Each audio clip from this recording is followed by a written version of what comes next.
નમસ્કાર વિદ્યાર્થી મિત્રો, ધોરણ 10 વિષય સંસ્કૃત. આજનું બોર્ડનું પેપર સોલ્યુશન છે એ જોવાનું છે. જે કાંઈ આઈએમપી આપેલું છે એમાંથી જ બધું બેઠું પૂછાયેલું છે, એટલે વિડીયોને ચેક સુધી જોજો. વિભાગ એ ગદ્ય વિભાગ, ગદ્યખંડનું ગુજરાતી ભાષામાં અનુવાદ કરવાનું છે. તેમાં બીજા નંબરનો જે પાઠ છે યદ ભવિષ્યો વિનશ્યતિ, એમાંથી જે પેરેગ્રાફ મોસ્ટ આઈએમપી તમને આપ્યા હતા એમાંથી જ પેરેગ્રાફ પૂછાયેલો છે. બીજા નંબરનો પેરેગ્રાફ આવશે કે ન ખલુ સાધુ સેવિત્યો અયમ પંથા, જે પાઠ ચક્ષુષ્માન અંધયવ છે એનો પૂછાયેલો છે. પછીનો આવે છે વિકલ્પ વયમ સર્વે માનવાહ ક્રીદુષાહ ઇવ સ્મ, તો એમાં આવશે કાષ્ટખંડ. કૃપિતઃ બુદ્ધિ કિમ ન પશ્યતિ, તો એમાં આવશે આત્મદોષમ. તૃષાતુર અર્જુન કુત્ર ગતવાન, તો એમાં આવશે સરોવરમ. જો હવે જે કાંઈ ગુજરાતી ભાષામાં પ્રશ્નો છે એ તમને મોસ્ટ આઈએમપી આપેલા હતા એમાંથી જ પૂછાયેલા છે. તો કે 6 નંબરનો પ્રશ્ન છે કે શક્તિકુમાર છે એ 22મા વર્ષમાં પ્રવેશે છે ત્યારે શું વિચારે છે. પછી સાસુ સુખ મેળવવા માટે કોણ યોગ્ય નથી. અર્જુન સરોવરનું પાણી પીવા ગયો ત્યારે તેને અજાણ્યા પુરુષે શું કહ્યું. આ 3 બેઠા પ્રશ્ન છે જે તમને મોસ્ટ આઈએમપી જે કાંઈ પીડીએફનો વિડીયો બનાવેલો છે એમાં પૂછાઈ ગયેલો છે. આવર્તપાત નામનું વિઘ્ન છે એ સમજાવવાનું છે. બ્રહ્માનો દુર્વાસાને ઠપકો. પછીનું જે કાંઈ પેરેગ્રાફ ઉપરથી જવાબ આપે છે, જે પેરેગ્રાફમાં ટીક કરેલા છે તમે જોઈ શકો છો એ રીતે આ જવાબ આવશે. પછીનો આવે છે બીજું વિભાગ બી, પદ્ય વિભાગ માંથી જે 3જા નંબરનું ચેપ્ટર આપ્યું હતું સ્વસ્થ વૃત્તમ સમાચાર, તો એમાંથી જ એક અનુવાદ છે એ પૂછાઈ ગયેલું છે. તો એમાં તેલમ મર્દયમથી લઈ અને અશાન 6 સુધીનો એકદમ સૌથી સહેલામાં સહેલો પેરેગ્રાફ અથવા તો શ્લોક છે એ પૂછાયેલો છે. 13મા નંબરનું છે અદ્ભુત યુદ્ધમ. જટાયુ અને યુદ્ધનો જે કાંઈ રાવણ છે એ જટાયુની સાથે લડી માતા સીતાને લઈ જાય છે એ વાળો પેરેગ્રાફ શ્લોક છે અનુવાદમાં પૂછાઈ ગયેલો છે. હવે જોઈએ પર્જન્ય કદા વર્ષતું, તો એમાં આવશે કાલે. જ્ઞાનમ કહ લભતે, તો એમાં આવશે શ્રદ્ધાવાન. આ બેઠા વિકલ્પ તમારા પાઠ્યપુસ્તકમાં આપેલા છે અને અમુક વખત ગયા વર્ષોમાં પૂછાઈ ગયેલા પણ છે. કિમ ઉપાદેયમ અસ્તિ, તો એમાં આવશે ગુરુવચનમ. પછી આવે છે અપર્વ પ્રદા શિવની મૂર્તિ.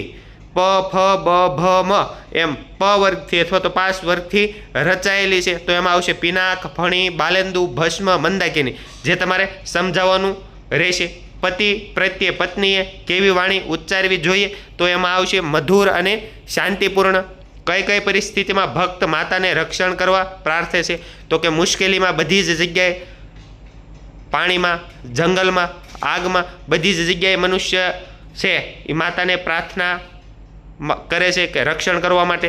કાર્યનો પ્રારંભ ન કરનારને કેવા માણસ તરીકે ઓળખવામાં આવ્યો છે, તો એમાં નીચ અથવા તો કનિષ્ઠ બંને લખ્યું હોય તો પણ સાચું પડશે. શ્લોક પૂર્તિ, જે તમને 7 જેટલા શ્લોક તમને શ્લોક પૂર્તિ માટે આપ્યા હતા એમાંથી જ પૂછાયેલા છે. તો પહેલા જ નંબરનો શ્લોક આવે છે સર્વે ભવંતુ સુખિનઃ સર્વે સંતુ નિરામયા સર્વે ભદ્રાણી પશ્યંતુ મા કચ્ચિત દુઃખ ભાગ ભવેત. યસ્માનો દ્વિજતે લોકો લોકાનો દ્વિજતે ચ યહ હર્ષામ ભયોદ્વેગે સચ મે પ્રિય. વિવાદે વિષાદે પ્રમાદે પ્રવાસે જલે ચા નલે પર્વતે શત્રુ મધ્યે અરણ્યે શરણ્યે સદા મા પ્રપાહી ગતિસ્વમ ગતિસ્વમ ત્વમેકા ભવાની. તો બંને શ્લોક છે એ એકદમ ઇઝી હતા, 3 જેટલા શ્લોક. હવે આવશે વિભાગ સી, જે શાંડિલ્યો અને પરિવાર વ્રાજકવાળો પાઠ છે, એટલે કે સત્યમ મયુરમ. એમાંથી પેરેગ્રાફ મૂકવામાં આવ્યો છે જે સાવ એટલે સાવ સહેલા છે, એકદમ સરળ છે. બીજો છે પેરેગ્રાફ એ પુનિત અને સુનિતમાંથી મૂકવામાં આવ્યો છે, એ પણ સાવ એટલે સાવ સહેલો છે. હવે કોણ બોલે છે તે આપણે કેટલાક નાટ્યખંડવાળા પાઠ છે એમાંથી પૂછાઈ શકે. તો એહી એહી પુત્ર, આ વાક્ય છે એ ધૃતરાષ્ટ્ર બોલે છે. ભો ભગવત ઇદમ ઉદ્યાનમ, તો આ વાક્ય છે એ શાંડિલ્ય બોલે છે. શ્રેષ્ઠીન સ્વાગતમ, તે ચાણક્ય બોલે છે. અને જે કાંઈ નાટ્યખંડમાં તમને આઈએમપી આપેલું છે એ જ બેઠા પ્રશ્નો છે અહીંયા પૂછાઈ ગયેલા છે કે ચાણક્ય ચંદનદાસ ને ચંદ્રગુપ્તનો પ્રથમ વિરોધી કેમ ગણે છે? પછીનો જવાબ પ્રશ્ન છે શાંડિલ્ય ઉદ્યાનમાં પ્રવેશતા ભય કેમ અનુભવે છે? તો એ પણ હાવ ઇઝી પ્રશ્ન છે, એ તમારા પેપરમાં પૂછાયેલો છે. કયા મનુષ્યની ગણના પશુમાં થાય છે? ઘટોત્કચનું પાત્રલેખન અને ચાણક્યનું પાત્રલેખન. ઘટોત્કચ અને શ્રી કૃષ્ણનો અંતિમ સંદેશ, આ બેમાંથી તમને બે કરવાનું કીધું હતું, જેમાંથી ઘટોત્કચનું પાત્રલેખન છે એ તમારા પેપરમાં આવ્યું છે. ચાણક્યનું પાત્રલેખન, પુત્ર શોકના કારણે થયેલ અર્જુનનો વિલાપ, એટલે એમાં એવું આવશે કે અભિમન્યુના કારણે અર્જુને કરેલો વિલાપ. થોડો પ્રશ્ન છે એ ફેરવીને પૂછ્યો છે, એટલે એ જવાબ આવશે એમાં. ધૃતરાષ્ટ્ર કૌરવોના પિતા હતા. ધૃતરાષ્ટ્ર કૌરવનામ જનક આસિત. માનવ સુખ અને દુઃખનો અનુભવ કરે છે. માનવ સુખમ ચ દુઃખમ ચ અનુભવતી. ઘટોત્કચ જનાર્દનસ્ય સંદેશ આનિયામી. પછી આવે છે વિભાગ ડી. ખાસ વ્યાકરણ વિભાગ છે એ જરૂરથી જોઈજો. પહેલા જ નંબરનો સમાનાર્થી શબ્દ ભાર્યા, તો એમાં દારા થાય, કારણ કે શક્તિકુમાર છે એ દાર ગ્રહણાય વિવિધાન દેશાન ભ્રમત એવું વાક્ય તમારી પાઠ્યપુસ્તકમાં છે, તો ભાર્યા છે એનો સમાનાર્થી શબ્દ દારા થાય. દરિદ્ર આવે છે તો એમાં આવશે ધનિક વિરુદ્ધાર્થી શબ્દ. હવે આવશે વર્તમાન કાળ મધ્યમ પુરુષ એક વચન, તો એમાં આવશે પઠસી. હવે આવશે સામાન્ય ભવિષ્યકાળ અન્ય પુરુષ બહુવચનનું રૂપ, તો એમાં આવશે વદિષ્યંતિ. પછી આવે છે આજ્ઞાર્થકાળ અન્ય પુરુષ એક વચન પ્રવિશતુ. પછી આવે છે વિદ્યાર્થકાળ અન્ય પુરુષ બહુવચન, એમાં આવશે પઠે યુહુ. હવે આવે છે સ્મ પ્રયોગ, તો આપણે એક શોર્ટકટ કી કીધી હતી કે ત ખોડો હોય તો ત્યાં તી લગાડવાનો છે અને આગળથી અને દૂર કરવાનો છે, બરોબર. એટલે ખ છે એ આવશે સહ વિજય ઘોષ કારમ જન સમૂહસ્ય સમીપમ ગચ્છતિ સ્મ. હવે આવે છે સપ્તમી વિભક્તિ એક વચનસ્ય રૂપમ, એટલે કે સપ્તમી વિભક્તિ યમન તસ્ય વાળું જે કાંઈ કોષ્ટક છે એમાં આવશે શરીરે. ષષ્ઠી વિભક્તિ બહુ વચન, ઓકે, પૂજા નામ, છઠ્ઠી બહુ નામ રાખે, એવી રીતે યાદ રાખવાનું છે. ઉપપદ વિભક્તિ ગુરુ શિષ્યેણ સહ ઉપવિષ્ટ આસિત, તો આ બેઠો પ્રશ્ન તમારા પાઠ્યપુસ્તકમાં છે.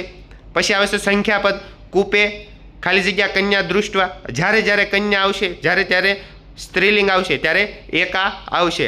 જે 1 થી 5 સંખ્યાપદ છે એમાં ફેરફાર થાય, પછીના જે કાંઈ સંખ્યા છે એમાં ફેરફાર થતો નથી. રેખાંકિત પદ છે એનો કૃદંત કહેવાનો છે, તો એમાં આવશે અવસ્થા તુમ, તુમ ઇતુમ, એટલે એમાં આવશે હેત્વર્થ કૃદંત. હવે આવે છે સંધિ વિચેત ઘટોત્કચો અહમ, એટલે કે ઘટોત્કચ કચહ પ્લસ અહમ, એવી રીતે સંધિ છૂટી પડશે. પછી આવે છે સંધિ ભેગી કરવાની. ભોજસ્ય આસ્થિ, તો એમાં આવશે ભોજસ્યાસ્તિ, બરોબર, સી આવશે એમાં. પછી આવે છે સમાસ કાષ્ટખંડ, એટલે કે લાકડાનો ટુકડો, તત્પુરુષ નો ની નું ના, એ વસ્તુ યાદ રાખવાની છે. કાર્ય કાર્ય કાર્ય અને અકાર્ય, તો એમાં આવશે દ્વંદ્વ. હવે આવે છે વિભાગ એ કથાક્રમ, તો પહેલા નંબરનું વાક્ય છે એ એવું આવશે કે એકદા કુટનાથેન સિંતિયત યદમ વિતદાસો ધનિકો અપી લુબ્ધો વર્તતે. બીજું આવશે અતઃ કેનાપી ઉપાયેન મયા અસો વંચનીય. ત્રીજું આવશે એતાની પાત્રાણી મમ ન સંતિ. ચોથું આવશે એતાની લઘુની ન્યૂનતાની પાત્રાણી ભવતઃ પાત્રાણામ પત્યાની સંતિ, બરોબર. આવી રીતે ઘટનાક્રમ આવશે અને પેરેગ્રાફ ઉપરથી જવાબ જે લખવાના છે તે ટીક કરેલા તમને દેખાય છે, પેરેગ્રાફમાં ટીક જ કરેલા છે, તો એવી રીતે પેરેગ્રાફ ઉપરથી એના 4 જવાબ છે એ આવશે. હવે આવશે કર્તા અને કૃતિ. એકદમ સહેલામાં સહેલું તમને જે 2 વિડીયો બનાવીને આપ્યા હતા એમાંથી જ આ કર્તા અને કૃતિ છે એ પૂછાયેલું છે. તો એમાં વિષ્ણુ શર્મામાં પંચતંત્ર આવશે, વાલ્મીકીમાં રામાયણ આવશે, વિશાખા દત્તમાં આવશે મુદ્રા રાક્ષસમ. હવે આવે છે ગદ્યખંડને સુધારીને ફરી વખત લખવાનો છે, 3 માર્ક છે, ઓકે. સિદ્ધાંતસ્ય, બરોબર, તો એમાં સિદ્ધાંતસ્ય અનુસ્વારની જગ્યાએ ન આવશે, બરોબર, અનુસ્વારની જગ્યાએ અડધો ન આવશે. પૂર્વમ છે એના અનુસ્વારની જગ્યાએ મ ખોડો થશે. પતંજલિના છે તો એમાં અનુસ્વારની જગ્યાએ અજ્જ મુકાશે, એટલે પતંજલિ આવી રીતે લખાય છે. સાચ્યા તામ, એટલે કે સાચ્યતામ છે એમાં મ ખોડો આવશે, અનુસ્વારનો મ ખોડો થઈ જાય.